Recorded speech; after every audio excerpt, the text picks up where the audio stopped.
and then I'm clicking on broadcast. Hi, it's Ted Ritzer, host of the Greening Government webinar speaker series. And just to give you a bit of a rundown to how this series works, we have speakers from around the world that join us through our web conferencing platform. Our series is sponsored by my department, Alberta Parks, Alberta Environment and Parks, and the Alberta Climate Change Office, as well as the Municipal Climate Change Action Center. And the format of the presentation, there's 40 minutes approximately that our guests have to present, and then there's 20 minutes of Q&A where people are able to ask questions through the online Q&A window. So today we're very fortunate to be joined by Scott Kessler, who's the Director of Business Development with LO3 Energy. And Scott, you're based out of New York. Is that true? That's correct. I'm sitting here in Brooklyn right now. Well, and what got me really interested in LO3 Energy was I saw this video, Scott, where you guys were talking about a proof of concept project in Brooklyn where you had Martha was on one side of the street and her neighbors were on the other side of the street, and you had actually set up the ability to provide a microgrid, and Martha could actually sell her electricity to her neighbors literally across the street. So once I saw that, I was fascinated. And then when I started reading about the renewable energy credits, the RECs, and what you guys were doing with those in the US, I was fascinated. And of course, I approached you guys, and you were wonderful in agreeing to present into the series. So with no more further ado, I'll give you Scott Kessler with LO3 Energy. Thanks, Ted. So, like Ted mentioned, my name is Scott Kessler. I am the Director of Business Development here at LO3 Energy, and we are based out of Brooklyn, New York. We are a company that is focused on developing distributed software and coming up with new services and markets resulting from that. So that means both community microgrids where folks can transact amongst themselves, as well as new services for investor-owned and municipal utilities. I'll give you a little bit about myself, just to give you some background, tell you a little bit about the company, and then I got a short little video for us to watch just to give you an introduction to the community here in Brooklyn and why they are interested in the project. So my background actually comes from energy efficiency programs. I spent some time working at Connecticut Light and Power, which is a utility in Connecticut. And then I moved on over to the New York State Energy Research and Development Authority, working on demand side management programs, energy efficiency, and then also renewable generation programs. So generally incentive programs, but all sort of market driven and figuring out how do you get technology adopted by populations. Then I spent some time next out in San Francisco working as a consultant to PG&E, focused on managing their portfolio, as well as also doing a little bit of consulting on energy efficiency programs again. So firmly in the energy space, I'm going to tell you a little bit about blockchain and the technology we use, but my background is not a software developer. I come from the utility side of things, just so you're aware. So LO3 Energy is a company founded by Lawrence Orsini, and in 2012, Lawrence really took an interest in how the utility spectrum was going from a centralized model towards distributed, and how things like solar panels, batteries, and new products were going to totally change the paradigm. So he thought about this and was looking for sort of the right tool to enable this transition. And about 2 years ago, a new form of blockchain was developed called the Ethereum blockchain. So many of you out there probably heard of Bitcoin. It's a little bit longer lived, but Ethereum is basically a version of that where you can develop non-financial blockchains. So we have an energy-specific blockchain, and you can develop customized contracts on top of it. So it doesn't just have to be a pure financial transaction. You could actually do an energy transaction. And that's really what enabled us to develop LO3 Energy and the distributed platform I'm going to tell you a little bit about today. But all of that is to say, LO3 Energy is a technology company. However, we do have a large flagship demonstration here in Brooklyn called the Brooklyn Microgrid. And I'm gonna spend a lot of time talking about that today. And that's really what this video is focused on. The folks here in Brooklyn, why they care about energy, and really, you know, they don't need to know about the technology behind it necessarily. They need to know what services it provides for them and how does it change their relationship to their energy bill. So I'm gonna tee up a little video for you all here, and hopefully you all enjoy watching it as much as we enjoyed making it. So let's see, get that teed up. Okay.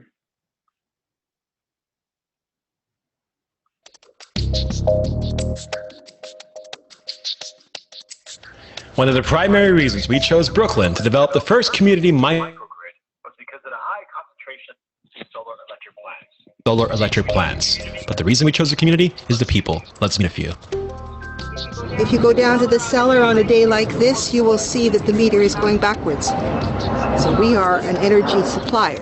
Now with new technologies, you can tie my solar panels in with the solar panels a few of my neighbors have installed and create something called a microgrid. So the next time there are these rolling blackouts or a superstorm comes through and knocks out all the power, Brooklyn Microgrid will work to make sure the lights are on in critical areas so that you have a safe place to go to get warm, charge your phone, get food, and send out emails. Let people know you're okay. Right now we're in the heart of Brooklyn Microgrid. To my right, the Gowanus. To my left is Park Slope. So why buy locally generated renewable energy? First of all, because you're not polluting your own neighborhood. That's the biggest thing, right? Secondly, resiliency, resiliency, resiliency. Let's face it, the day is going to come when the next big storm blows in, completely knocking out the utility grid, lights start flickering, and everything goes dark. And we're not talking about 100-year storms. We're getting these storms every 10 years. Trust me, the day is going to come, and it's going to come soon. For this thing to work on a community basis, we've got to not only package it, but also arrange it in a way that middle income and working class families who still own these homes and are committed to this community, that it's accessible to them. On this side of the street, you get people that have PV panels, solar electricity. They're generating their own renewable energy.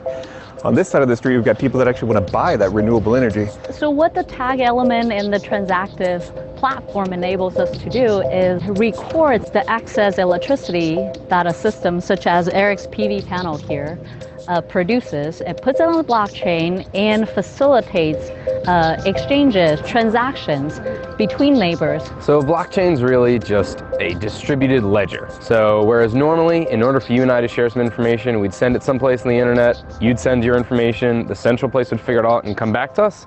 Now we both share it both simultaneously. So it allows for distributed things that do not require a central repository.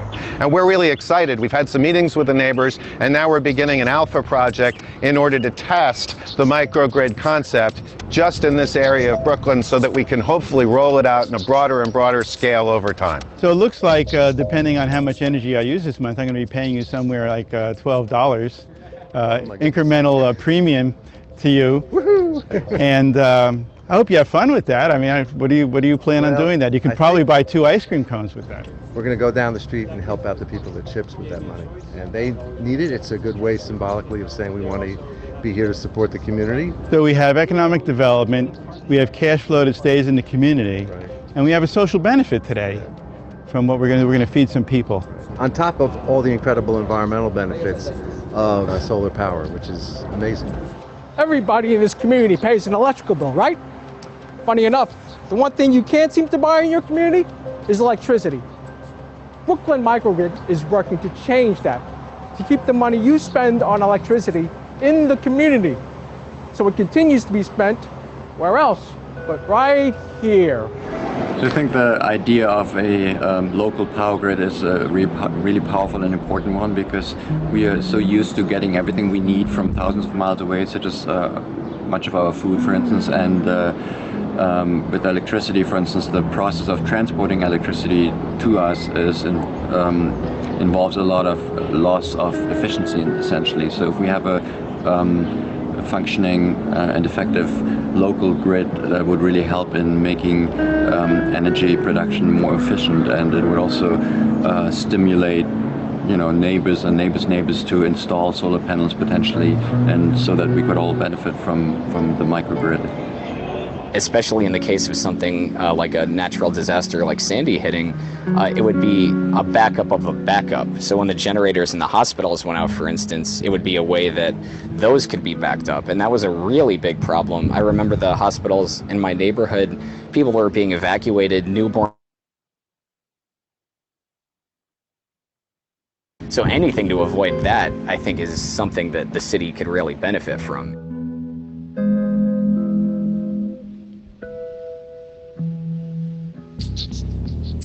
So you've probably got more important things on your plate than thinking about where your energy comes from. And maybe you already check off that little green box on your monthly utility bill. Think you're already doing your part for the environment, right? Right, sure. Keep telling yourself that. Look, energy is what makes the world go round, right? So if your school's putting solar panels up on the roof, why not pay them for electricity rather than some fat cat who's just going to build another dirty coal-fired power plant? Architectural Grill sees the importance in the microgrid for the resiliency it provides to the community. After a natural disaster like Sandy, the microgrid would have helped communities get back on their feet a lot quicker. The ability to keep jobs and provide jobs to the community locally is very important. We've strived ourselves on keeping jobs in Brooklyn, and we look to do that in the future. Now, there are a bunch of haters out there who always flapping their gums about how battery tech isn't ready for prime time. My response is, do your research. California's had batteries forever. They live, sleep, drink renewables. Come on, New York, what's up? So this is how it breaks down. There's a higher demand for local renewable energy. That sends a price signal to your neighbors to get with the program and invest in cleaner assets like solar power, CHP, or even batteries. Get with Brooklyn Microgrid. Together, we can clean up the air in our neighborhoods, invest in local energy resiliency, maybe even set a standard for the world to follow. It's almost a no-brainer to want to get solar, do battery storage, join a microgrid, become part of that community. And we feel that we are part of a community here on President Street, and it would be great to extend that out to somehow be an energy community as well as just a homeowners community. As the Brooklyn Microgrid participants band together under a co-op, they now have the choice of being able to buy and sell energy on a peer-to-peer network. In addition, they also have the option of being able to donate their electrons to those who are living in energy poverty. I mean, after all, it's your energy. You should be able to do whatever you want to do if you're producing it in excess. They're your electrons, right? Don't forget that.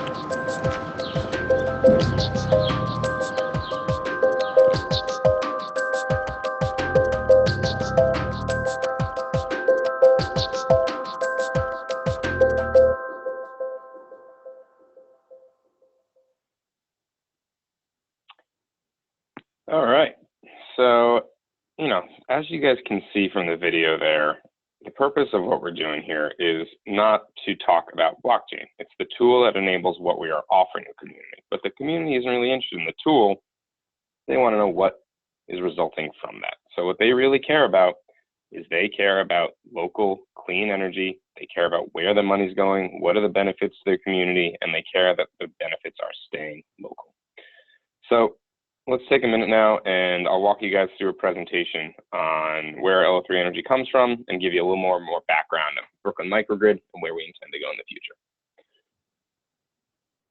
So this just gives you sort of some of the background as to what's happening in the energy generation sector. So we're seeing that things are becoming less centralized and more distributed from a generation standpoint. So that's not just solar, that's wind, that's battery, that is all sorts of distributed energy resources. So some folks even will count demand response and energy efficiency in this category, because at the end of the day, it's all a supply side solution. And then you'll see on the right here, rooftop solar, we are seeing more and more of this come online, and that is for the United States right there. If you look at other countries like Australia, Germany, these numbers are much higher. And, even, for a lot of the Canadian population, that's probably on about the same latitude as, New York, Massachusetts, even Vermont, New Hampshire. Those are all at the same latitude as Germany. So Germany's been able to do solar with pretty much the same solar resource that we're working with. And a lot of these northern climates that people think maybe aren't the best for solar, but the sun shines year round, and especially if it's in a not cloudy area, it's a pretty good bet that solar is going to make financial sense. So we're seeing a lot of distributed solar come online. Furthermore, we're seeing consumers want a different relationship with their energy. So they want to have more participation, they want to have more options. Utilities have historically looked at them as ratepayers, folks that are guaranteed to them by regulators, by government, and so they didn't really have to work to keep them. That's something that's shifting. So utilities now need to start offering new resources, start thinking of them as customers that need to be kept. We see a future of there's much more competition in the utility sector, and they are not guaranteed monopolies as they have been in the past. So we think those that get ahead of the game and start offering consumers new options, specifically ones that they want. You'll see here 69% of consumers want an energy trading marketplace. We think those utilities that are ahead of the curve will be the ones to prosper in the future.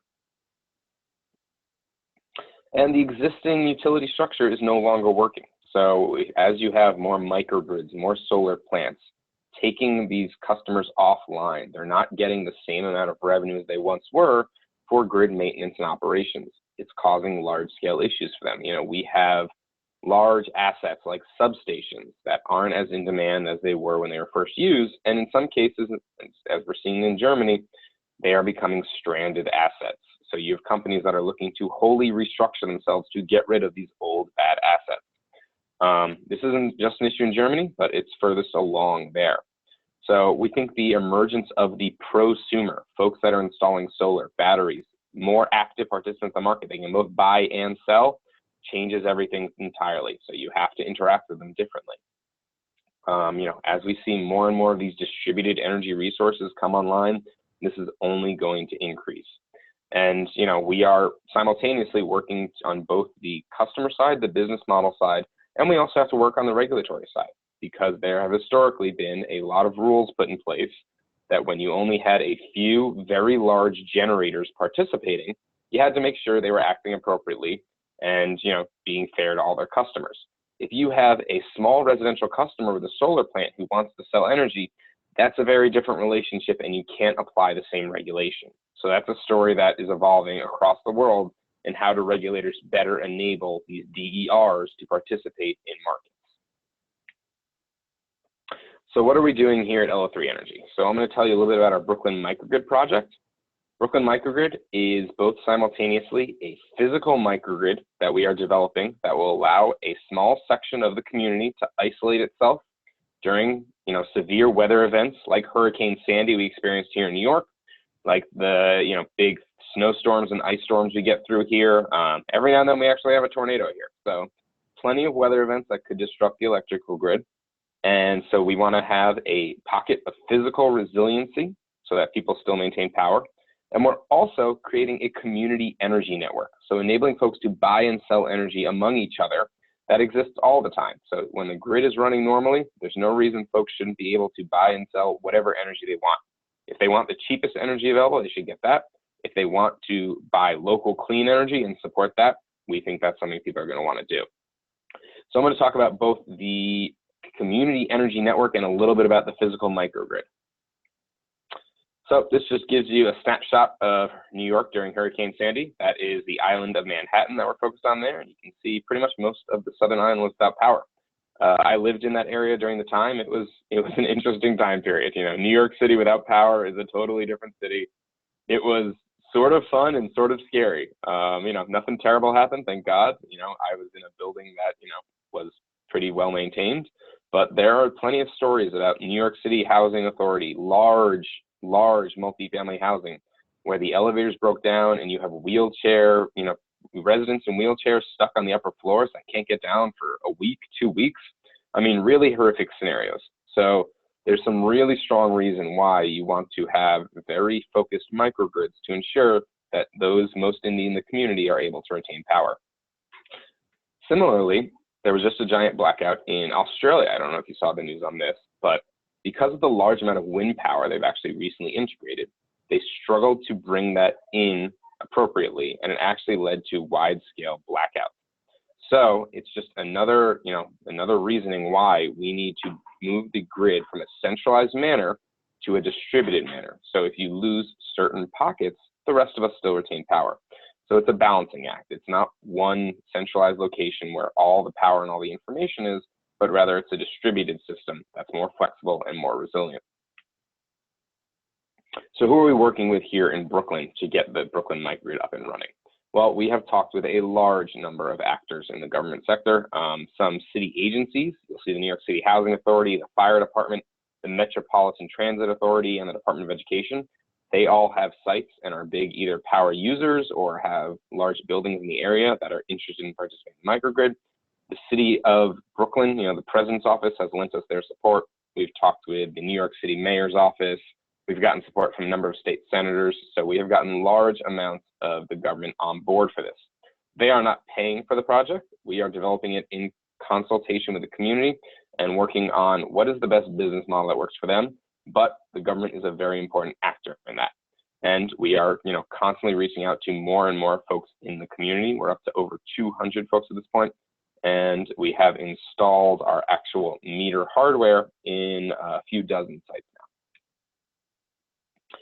So what's the rationale for this in the community? Why do folks want to participate in this? For a long time, folks have been buying green energy, and that is REC-based power, renewable energy credits.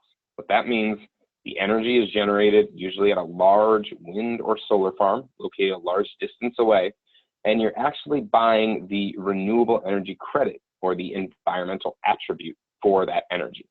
The electron itself still comes from the nearest source of generation, because we cannot tag an electron and say Bob wants to buy Jim's electron from across the street. So it's really a purely financial accounting. But people don't realize that. They think they're getting green energy. And so when you tell them that they are actually using energy from the nearest smokestack, most likely, it really bothers them because they've been sort of sold on this idea that they're buying green energy. What we even had one woman say is, she's been using more energy for years because she thought she was supporting the green energy community. And we told her, listen, you have been supplying more money to a large owner of a solar farm somewhere far away, but you are increasing emissions in your neighborhood. She was very distraught by this, but we said, not all is to worry. We are developing a system where you can actually spend, the same amount you want on green energy, but have that go to your neighbors, increasing the amount of solar energy in the neighborhood and therefore reducing the emissions in your neighborhood. So there are local environmental and economic impacts and benefits for you and the community. And, you can keep spending pretty much about the same that we are spending on green energy now. So we want to increase the amount of choice that these consumers have. Some folks, they're going to want to only buy local clean energy no matter the cost. Some folks will say up to a certain cost I will, and then I'd like to buy, regional green energy. Some folks, they only want the cheapest power at all times, and that's fine too. We're going to be able to supply a mix depending on each person's preferences and economics. So let's talk about the solar owners. What's in it for them? This is Martha. You can see she was one of our first sort of pioneers here, and she has a solar panel installed. And what New York State and Con Edison provide for her is the ability to do net energy metering. What that means is when the sun is shining, her utility meter actually spins backwards and provides her a credit against her future consumption. And that is the only thing she is allowed to do. So if Martha were to produce more energy than she consumes, she would actually end up just putting energy onto the grid for free. She wouldn't get compensated for that. What we want to do is offer folks like Martha a new option. Martha can choose to offset her own consumption if she wants to. She should also be able to just sell it directly to the market if she wants to. So just like on the consumer side, we want to provide prosumers with more choice. She can offset her own use and reduce her own emissions. She can sell it entirely to the market if she's particularly economically motivated. She wants to make the most profit from her solar panels as possible, and then she will simply buy her power from the standard grid. That's totally fine. So again, the focus here is on providing them with as much choice as possible and allowing her to choose how she wants to use her energy.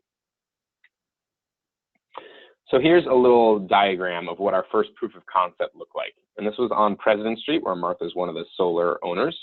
So you'll see on one side of the street, you got folks who have solar panels. You see there's about four or five little solar panels on the bottom there. And then you'll see little houses all around who are the consumers. So how this works is the solar panels, they're producing their excess, they put that onto the market, and then the consumers can basically bid into that market with how much they are willing to spend on local clean energy. And you basically have an auction style system. So that's how you generate a real-time price for energy. And that real-time price is really important because it sends a really strong market signal as to what this community's values are, driving more folks in the community to install solar, and then also driving outside investment. So as the amount of renewables actually increase in the neighborhood, the chances that you are actually getting a renewable electron increase as well. So it's simultaneously, there's an economic and environmental boost here, and then also there's a boost to the energy supply itself because it's composed of more local clean energy, making it a more resilient area as well as a cleaner area to live. So this is really where we see things going. I mean, the future we think is going to be made up of clusters of microgrids that are connected by some large energy highway. Some of those microgrids will be importing energy, some will be exporting, and they can provide whole sets of, they provide new values to markets that didn't exist before. So there's something called the wholesale market where, generators can sell supply to buyers. You can imagine there is a Brooklyn microgrid entity that will sell into that wholesale market. There's something called the ancillary market where you're providing services to the utility such as frequency regulation. So we are going to have a number of batteries installed on microgrid that can be used to help, even smooth out power, make sure it's high quality power. We can sell that to the market. So there's a whole host of new opportunities here for communities to benefit from their energy networks. They've always been consumers. There's no reason they can't be more active participants. They just need the technology to do it. So let me take a minute and talk to you guys about our TransActive Grid system. So you can think about this as the technology itself is the TransActive Grid platform, and that is really what we are showcasing here in Brooklyn Microgrid. It's really the services and markets that result from TransActive Grid. So a very brief primer here on the blockchain. The underlying concept is that it is a distributed ledger.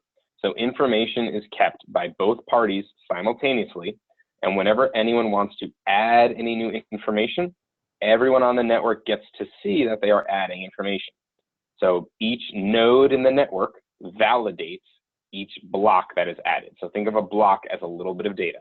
So all of the nodes contain all of the blocks simultaneously.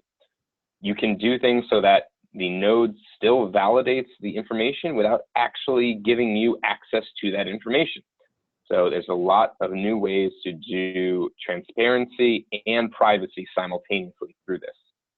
But really, at the end of the day, what it results in is a system where we are not sending information to a centralized location. We all have it simultaneously, and so it makes it much more resilient against cyber and physical attacks. So it's a system that can adapt to losing an arm of the body can be lost without the whole being lost.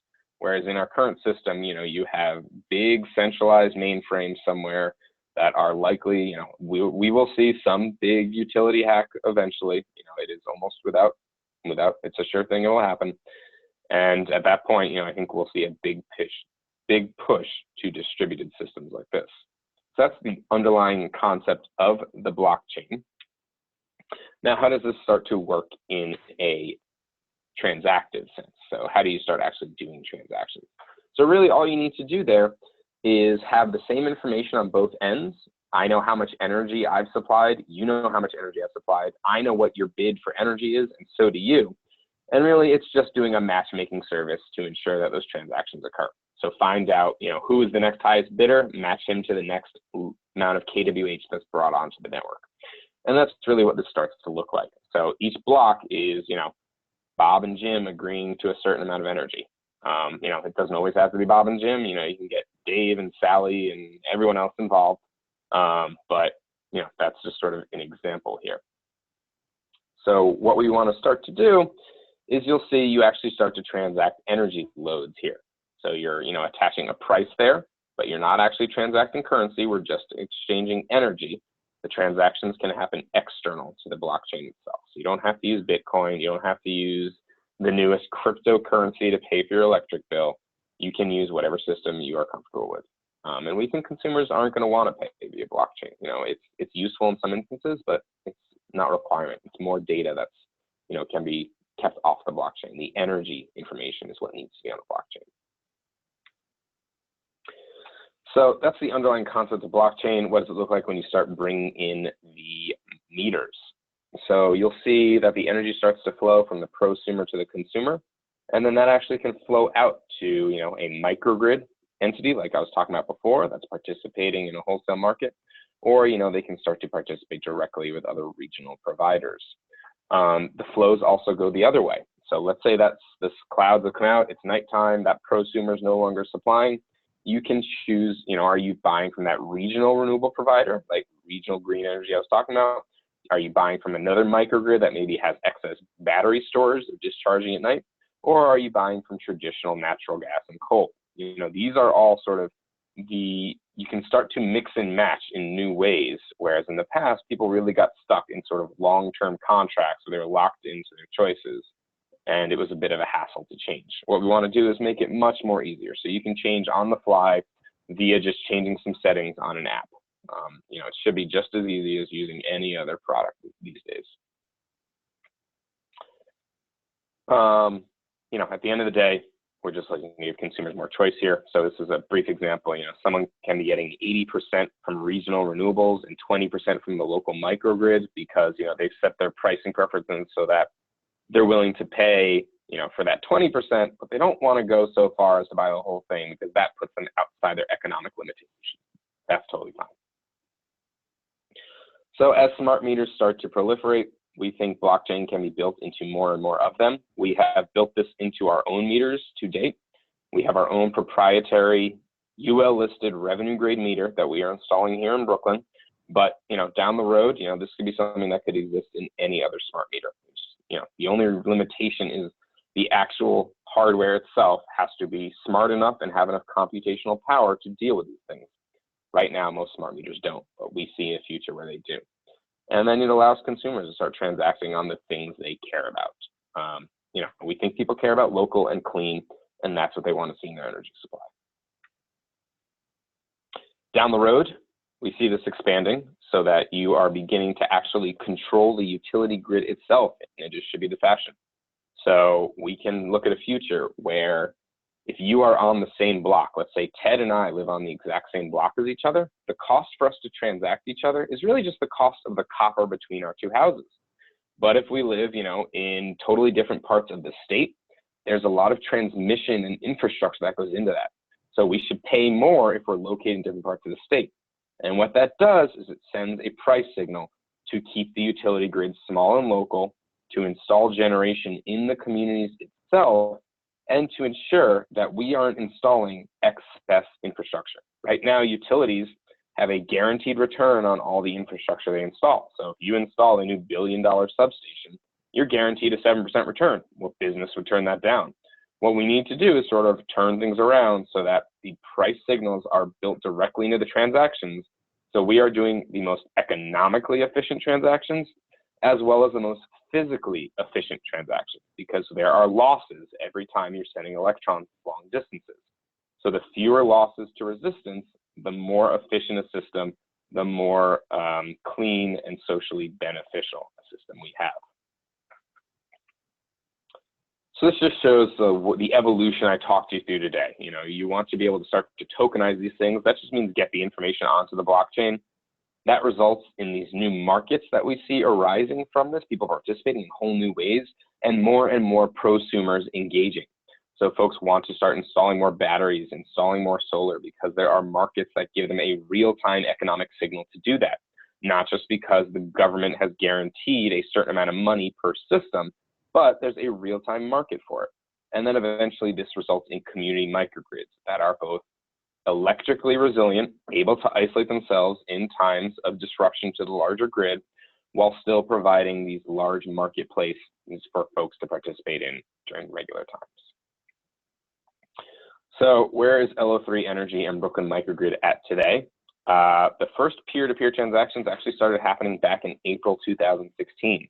And as Ted mentioned, those were based on the sale of environmental attributes, or RECs. What we're doing right now is working with regulatory bodies to enable us to actually start selling energy supply and energy commodity. The difference there is we have to go through a lot of regulatory hurdles. So in order to get registered as an energy supplier in the state, it takes some time. And we are trying to do that while simultaneously installing enough meters in the community that we have a large enough supply of local clean energy that folks will want to participate. So we are scaling up on both the consumer side and the prosumer side and working through the regulatory hurdles. We expect by mid this year, we'll actually start to sell energy among the consumers we have so far. We're also testing new business models. We want to make sure that the revenue model for Brooklyn Microgrid makes sense to us, it makes sense to the community, and it makes sense to the utility, because those are all the actors that really have to benefit from this in order for it to work. Brooklyn Microgrid is structured as a benefit corporation, which means that along with profit, we also have to take into account community, the environment, and societal impacts in all the decisions we make. So we can start to actually figure out what's the most important thing to us in each decision we make. And eventually we intend to roll it out so that it's a majority owned by individuals and organizations in the community itself.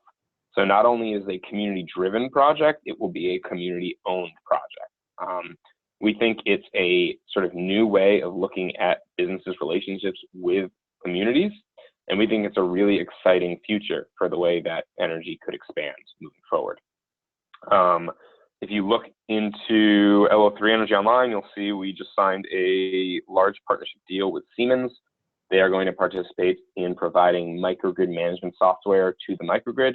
And there's a number of interesting ways, I think, in which we could collaborate moving forward. Hopefully we'll have more announcements for you in the future. And, you know, what's next for us? So we want to expand beyond Brooklyn. We've actually already signed the next one. I can't talk about it yet, but we are looking to develop a number of new demonstration projects around the world. Some of these will look like Brooklyn Microgrid, but in different regulatory and cultural locations. And some of them will actually be different use cases for the platform itself. So there's a number of different ways you can use this beyond just controlling the utility grid. You provide a lot of new options that companies are going to want to experiment with. So hopefully we'll have some more announcements for you guys in the near future. And, you know, I'll just leave you the message, they're your electrons. At the end of the day, we want to give folks more choice. We want to be more engaged in energy and make it easy for them to do so. So that's really the hope for us here at LO3 Energy. So with that, I'll say thank you very much for your time.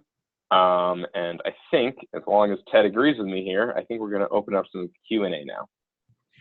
Okay, so here goes, Scott. The first question is, the Brooklyn Microgrid doesn't need transmission lines to transfer electricity from one solar panel to another user within Brooklyn. Does the end user have to pay the transmission cost in this case? So I'll answer in two ways. One is what's happening right now and what's going to happen in the future.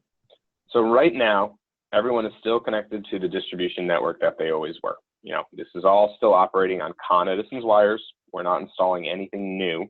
You know, like I said before, the way that generation currently happens, you don't know where your electron comes from. You know who you've agreed to buy an electron from, and then they basically settle up. What we're doing is the exact same thing, just at a much larger number of people and in a much more distributed fashion. So there's no new wires that have to be installed or anything like that. In the future, you know, we see that being the case as well. You know, we don't want to disrupt utilities. We think they play a valuable role here. Someone needs to own and maintain all of the wires that are transporting energy. We don't want that role. We think we're providing actually new services that they could benefit from. So down the road, you know, we think they are probably out of the supply game altogether. You know, we think that's a totally new market. But as far as distribution and transmission, you know, the actual physical architecture of how you transport electrons, that's probably not going to change in the near future. There's some interesting experiments out there about wireless transmission of electricity, but I haven't seen anything far enough that allows you to do anything more than charge your iPhone from a pad on your desk. You know, I don't think we're near beaming electricity yet.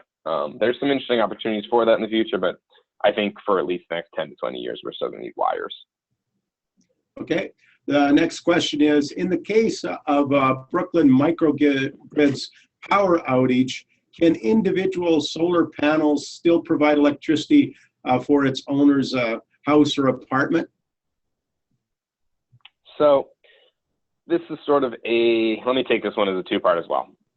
So for the actual physical microgrid that will be electrically isolated, you have to basically have a switch that disconnects that area from the larger utility grid.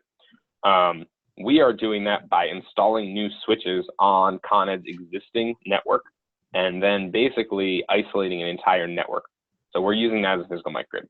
Other folks like hospitals, universities, military campuses that have done microgrids in the past, they install their own new infrastructure and they own that themselves. So there's different models for this, but at the end of the day, you need to pick a physical area that will isolate itself.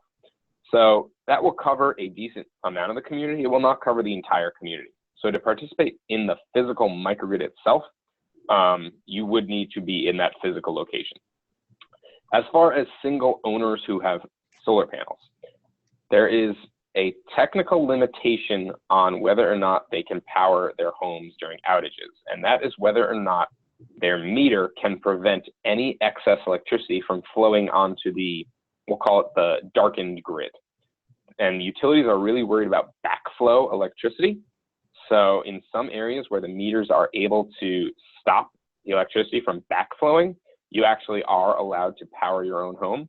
In Brooklyn, the meters cannot do that. And so anyone with a solar panel right now is actually not allowed by law to power their home during an outage.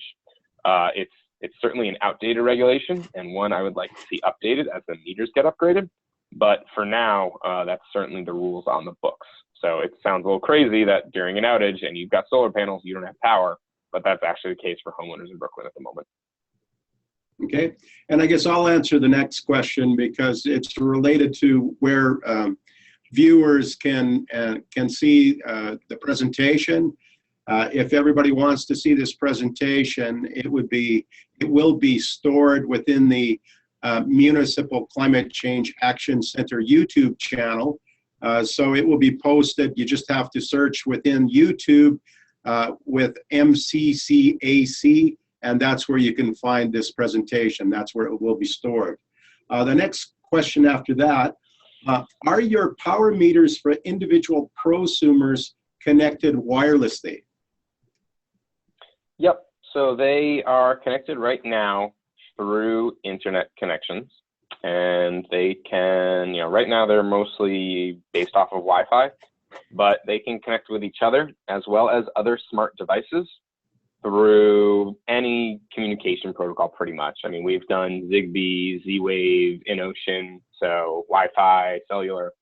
So, we can work with pretty much any communication protocol. Okay. So while people think of more questions to pose, I'll pose a question that originates from resource economist Mark Anielski. Mark's question or suggestion, Scott, was if we really want to take a look at energy and energy efficiency within Alberta, that all consumers should receive statements that basically can be analyzed as far as their energy efficiency. And I'll preface that background with, if people use Apple TV or Netflix in their homes with a broadband internet connection, all of those devices are automatically updated automatically through a user agreement with the provider, whether it's Netflix or Apple as far as iTunes. And what I was thinking was, for government subscribers, is there a way to use blockchain to basically do energy audits and update the devices remotelessly, digitally, with no carbon footprint, and protect the subscribers' privacy while at the same time, Scott, providing energy efficiency Alberta with essentially an energy audit statement on what devices and approaches and efficiencies the individual government subscriber would achieve. That's a mouthful. Yeah, I think there's a lot of opportunity to sort of provide feedback on how efficient your use of energy is. And I'm thinking of this from a total system perspective. So, you know, if you're on your next electric bill, you can see what percent's coming from your local community and what percent's coming from a distance away. And, you know, I mean, it might be too much information. You have to do it in a slick way, but show the losses associated with that. I think that would be absolutely huge. You know, the more information you get consumers, the better, as long as you're not overloading them. There's a lot of interesting companies out there that are working with how do you better structure a utility bill so that we get the feedback and behavior that we want. You know, we want folks to be more energy efficient. We want them to be more knowledgeable about their energy bill, but we struggle to do it. I mean, the average utility bill is incredibly cumbersome. And to be honest, even I struggle to understand it sometimes when I work in this industry. So I think there's a huge opportunity there for using technologies like these to provide actionable information back to consumers. And, you know, I think as far as updating software, I think, you know, everything is moving towards being a small computer. So I think as we move towards the future, yes, you know, providing updates to your electric meter so that you don't need to do a wholesale replacement makes a lot of sense. And so all I have to do is sign an agreement, and next thing you know, I have the next generation smart meter. I would totally agree. I think that's where things are going.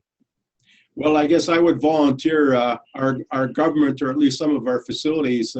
We've certainly had a greening government effort here within the government of Alberta for years now, Scott. So, I mean, everybody would benefit if those buildings consumed less energy and if they were monitored through something like this technology.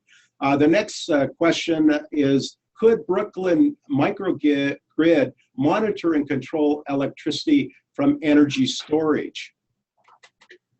Yep. So energy storage is where we see things going. There's actually not a huge amount of storage in New York yet. The financial case doesn't really exist. But we certainly see a very large opportunity for folks to, if you have a real-time price of local clean energy, if you've got a battery, well, heck, let's be storing that energy when the price is low, and let's sell it when it's high. And those prices should reflect the times of greatest demand. So you have a beneficial economic activity for whoever owns the battery, while you are simultaneously providing a huge benefit to the grid, because demand response, as we all know, is one of the biggest issues we have. If you have times of peak usage, and that corresponds to peak pricing, you will see a very large market shift. People will start to change their activities very quickly. We don't really have that right now. We started moving towards a little bit of real-time pricing where, you know, between a 2 to 4 hour block time period, price is different, but that's still not real time. The utility grid operates on a sub-second level.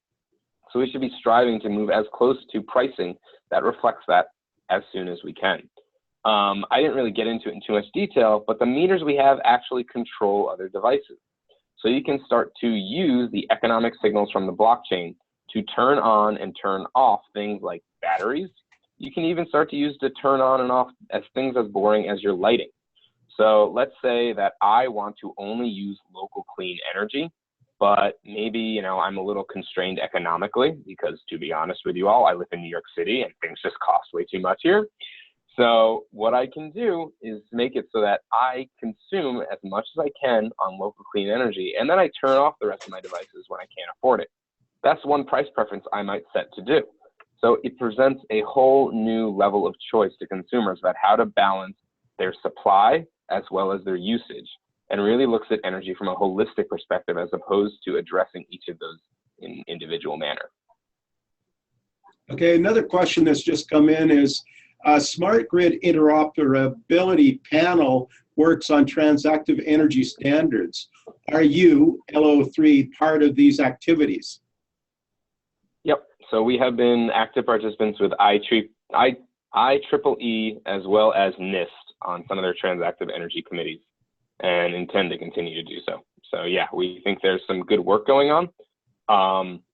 Where we see ourselves is sort of the startup that is doing real field tests that will then be brought back to inform standards making bodies. You know, we think there's a really important role for them to play, and we think there's an important role for startups like us to play, to sort of be out ahead as much as possible, showing what's going to happen in the future, doing real field tests, and providing that valuable input to the standards committees. Well, and related to that, Scott, what I would add on to that, it seems to me that when you go to your local Best Buy or Future Shop and you look at smart thermostats, that the Internet of Things technology is basically becoming consumer ready. Are you guys compatible with all of that?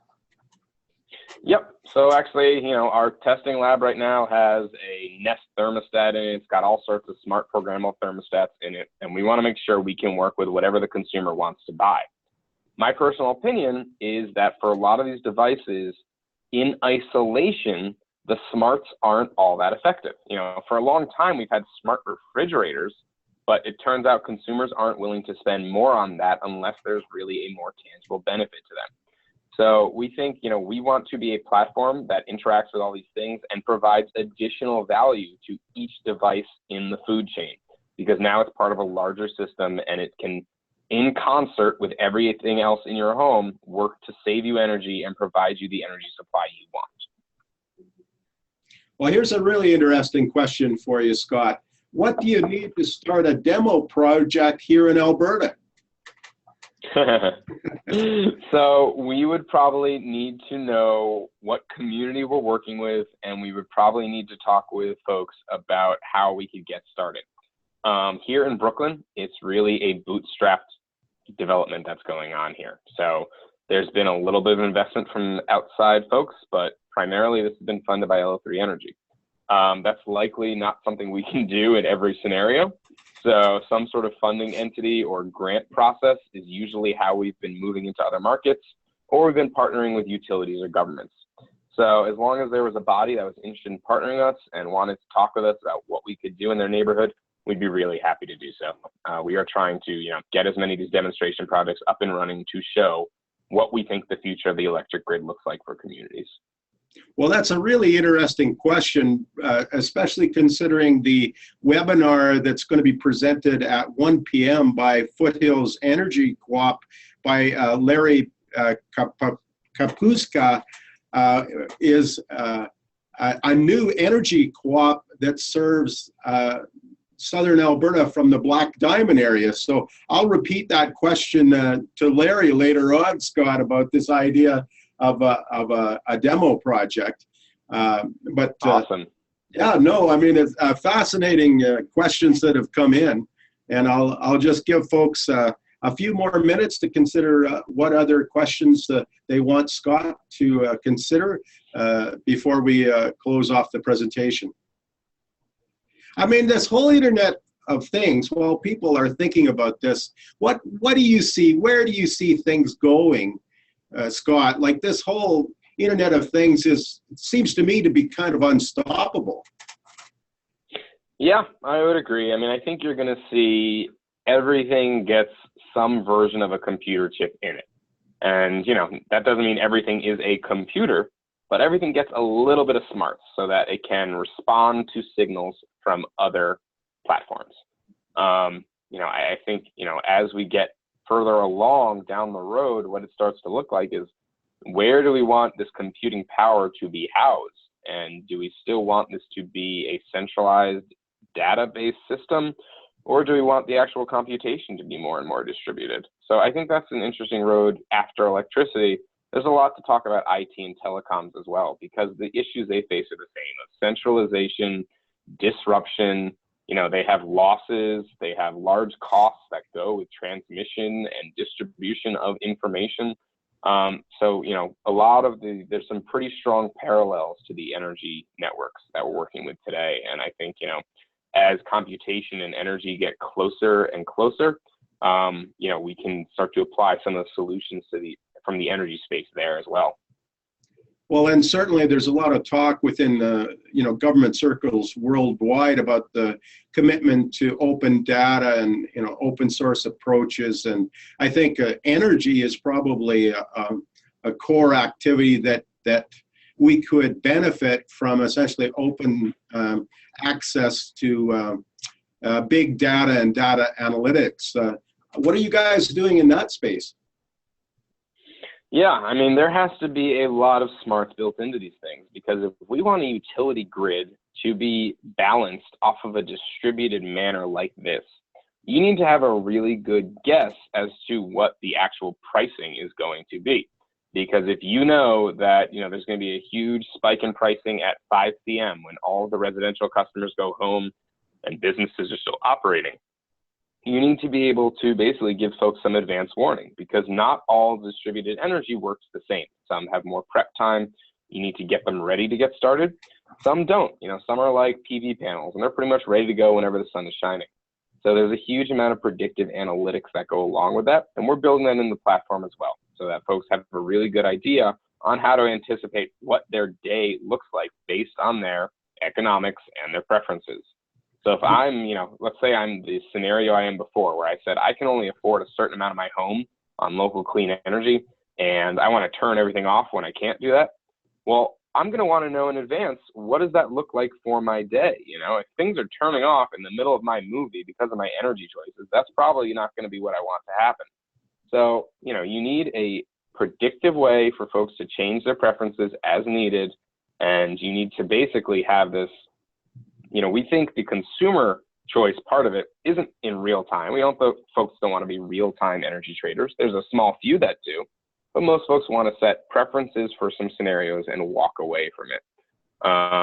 And so we think prediction can really help them start to do that in a smart manner. And that also applies to the utilities. They need to know what's going to be happening on the grid. There's going to be all sorts of regulation where they need to report in advance what things are going to be like. So, there's a lot of predictive analytics that need to go along with these platforms. Okay, the next question is, what is the average size of a solar panel installation on an individual user's site? So the majority of sites are residential. They're probably about 5 kilowatts, I would guess. There are a few large commercial installations in the area that I think the largest one's about 350 kilowatts. We're in a pretty dense city, so there's not a lot of empty space here in New York. In aggregate, we think the community probably has about 1.25 megawatts installed already, but we think it can go much higher than that because there's a lot of unused rooftop space. And we're trying to get as much solar generating here as possible. So, it goes from everything as small as a 5 kilowatt system. We want to see up to the megawatt size system. And we think they all play in the network just as well as anything else. Okay, the next and I think the final question is, are you aware that Alberta energy market is different than other markets in North America? So I would say, we assume that all energy markets are different. Here, every independent system operator in the United States operates differently. We've worked with a lot of folks in Europe. The European Power Exchange has a very different way of operating. So while each market is different and nuanced, in general, the majority of them have a wholesale market where you can buy and sell actual generation. And then they usually have an ancillary services market to some degree where you can buy and sell, those services you can provide back to the utilities. So yes, I would say, I don't know the specifics of the market, to be totally frank, but would imagine that it fits into that general categorization. Excellent. Well, I guess, Scott, this has been a wonderful, really fascinating presentation with, I would say, a completely different approach to sort of power, certainly than what I was aware of. And I would just like to close in thanking you for the presentation and to suggest that viewers may be interested in hearing what Larry has to say about the Foothills Energy Co-op from Black Diamond, and maybe they'll be your first pilot test in Alberta, Scott. I hope so. Thanks for having me today, Ted. It's been a pleasure. Absolute pleasure having you. Thanks so much for doing this. Take care. Take care. Bye now. Bye.